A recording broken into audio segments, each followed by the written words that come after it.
le 3 septembre. Pour démarrer la journée, je vous propose de partir à la découverte de l'Évangile. On est chez Marc, on est au chapitre 8, on est à partir du verset 22. Jésus va opérer une nouvelle guérison à Bethsaïda, et voici ce qu'il nous est dit.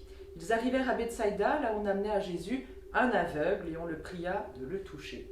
Jésus prit l'aveugle par la main et le conduisit hors du village. Puis il le mit de la salive sur les yeux, posa les mains sur lui, lui demanda « Peux-tu voir quelque chose ?» Alors l'aveugle leva les yeux et dit « Je vois des gens.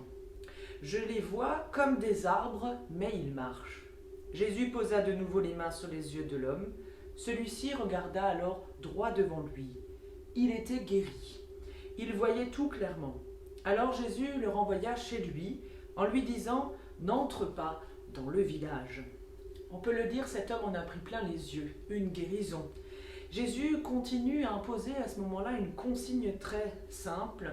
Il faut garder le silence sur les miracles, sur les guérisons qu'il opère. Il va prendre l'aveugle à part, il va le conduire hors du village, le guérir, lui interdire même d'en parler à qui que ce soit. Il le guérit en 2 fois, en 2 parties. Il y a d'abord la rencontre avec Jésus, cette rencontre qui déjà lui fait du bien à cet homme. Jésus le prend individuellement comme il est, et puis Jésus va prendre du temps avec lui. Prendre du temps, le temps pour la rencontre, et prendre du temps peut déjà guérir beaucoup de choses.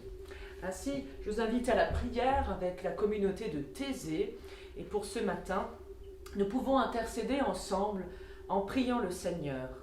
Seigneur Christ, ouvre nos yeux à la présence de ton royaume qui est au milieu de nous. Seigneur Jésus, veille sur ceux qui ne trouvent plus le chemin vers toi. Ô Christ, par ta vie donnée, conduis-nous sur le chemin de ton amour. Christ, sois avec ceux qui connaissent une nuit, une vie tourmentée, les malades, les sans-abri. Seigneur, garde-nous des pièges du découragement, de l'inquiétude. Christ, notre regard se tourne vers toi, notre âme se repose en toi. Dieu vivant, nous sommes parfois étrangers sur la terre, déconcertés par les violences, les duretés d'opposition. Prépare-nous à être porteurs de réconciliation, là où tu nous as placés, jusqu'à ce que se lève une espérance de paix parmi les humains. Tu nous bénis, Jésus le Christ, et tu nous donnes de tout abandonner en toi. Amen.